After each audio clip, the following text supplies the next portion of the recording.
You know, Jill, I find it so sickening that Donald Trump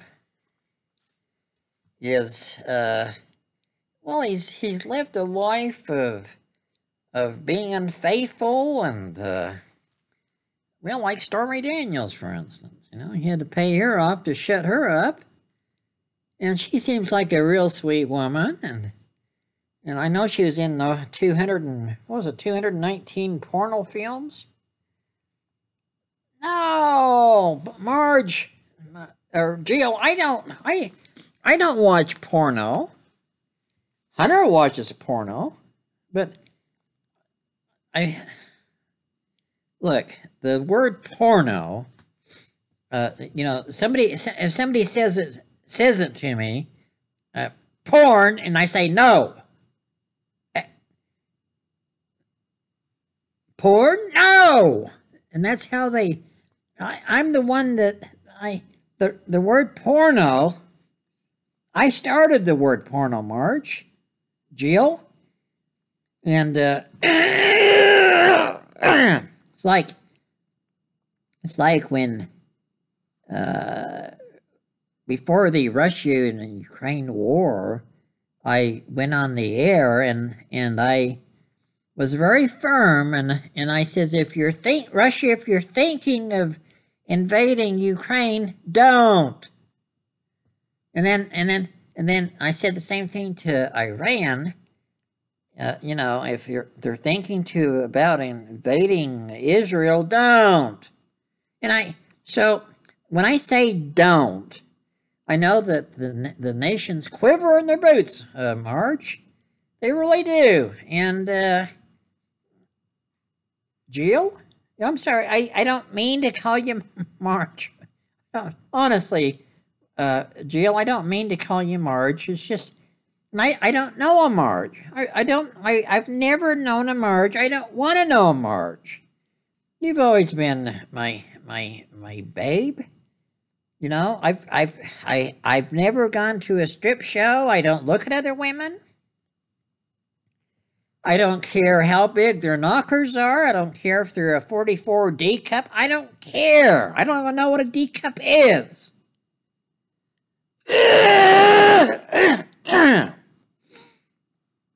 Well, I did go to a strip show one time, Gio. I have to be honest. On my word as a Biden, I went to a strip show one time and only one time because I needed to know what I'm supposed to be against. And there's ladies up there on the stage that had great big basketball bazookas and they're doing their thing. And I was so bored, Gio. I was so bored, I fell asleep. I was bored out of my mind. Other guys were drooling with their tongues hanging out on the floor, and I fell asleep, and I'm glad I fell asleep, Marge, Jill, because that way I continue to be true to you, because I wasn't looking. Well, I was looking a little bit, because I have to, like I said, I have to know what I'm supposed to be against, and it's like Playboy magazine. Marge, have you got that box of Playboys? Is that still in the box in the basement? Is it in the garage by the Corvette? No, there's Marge. Jill, I don't look at Playboy magazines. There's only one Playboy magazine that I used to look at as a teenage boy. And that was a centerfold of Nancy Pelosi. And it wasn't much of a centerfold. I didn't look at her body. I looked at her boots. She had red leather boots on, Marge, or Jill. And I have to admit, they were pretty nice looking boots. I didn't look at her body. No, I don't care about Nancy's body. Have you seen Nancy lately? I know she was a lot younger back then when she was a centerfold, but I didn't look at the centerfold, Marge. I only looked at the boots because I was interested in fashion back then. As a teenage boy, I was interested in fashion.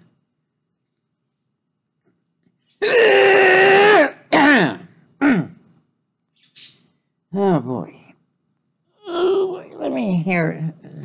I gotta have... Marge, have you got that... can you give me some hot chocolate? I'm tired of drinking this Coke.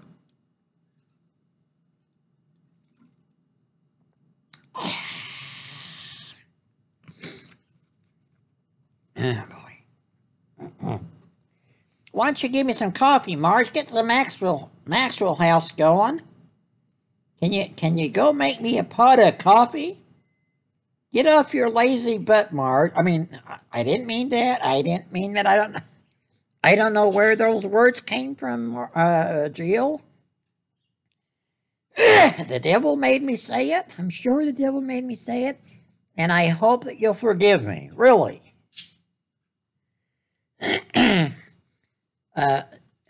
Jill, I don't want you to ride me. Don't. I said I was sorry. I could have you taken out tomorrow.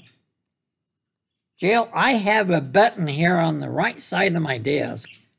I have a button here, a red button, on the right side of my desk, and I push the button, and I can tell what color panties someone has on. I have a button on the left side of my desk, a black button. I can push that, and I can tell what somebody had for breakfast.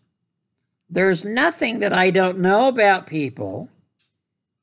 And I've got a lot of things on you, Marge. Don't think you're a Miss Goody Two-Shoes. No, I'm not trying to start a fight. No. I'm just saying that I don't want you to ride me. I want you to leave me alone.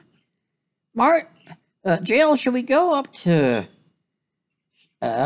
Delaware this weekend? We haven't been there for a long time. We were there last weekend, weren't we, huh? But we can go up to Delaware, Jill, and lay around the beach up there, and maybe we can get Boy Scout to move the lawn chair for me, because sometimes it's hard for Jill. I'm 81 years old. Am I 81 or 82? Yeah. Anyway, Anyway, what was I talking about, Marge? Yeah. Anyway, Trump is trying to squeeze his way out of the trials. He's trying to confuse the jury people. They've got the best jury from Manhattan. They handpicked the jury from the people, the good people of Manhattan. So they are not going to be biased in any way. They're going to want to know the truth and only the truth. And Trump doesn't have an ounce of truth in him. He really doesn't. You know, he's not going to win. I know he's not going to win. We've got 15 million illegals, Marge. And we're going to try our hardest between now and November to make it possible for these people to vote and to be citizens of the United States of America, because I'm the president of the United States of America, and I want them to vote.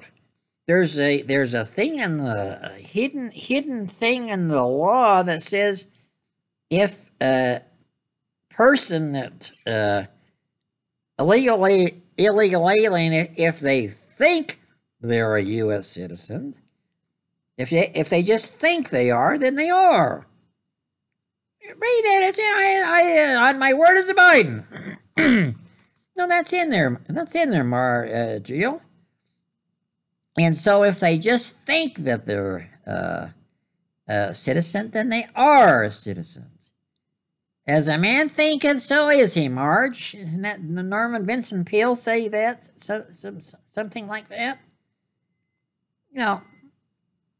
Anyway, so we've got 15. All we have to do is go to him and say, look, we got you in here. The Democratic Party got you in here. Joe Biden, Uncle Joe, got you into the United States. He's opened the borders wide for you and your families, and because we got you in here, we've given you a free cell phone. We're giving you a minimum of $2,200 a month each. Free medical, free insurance,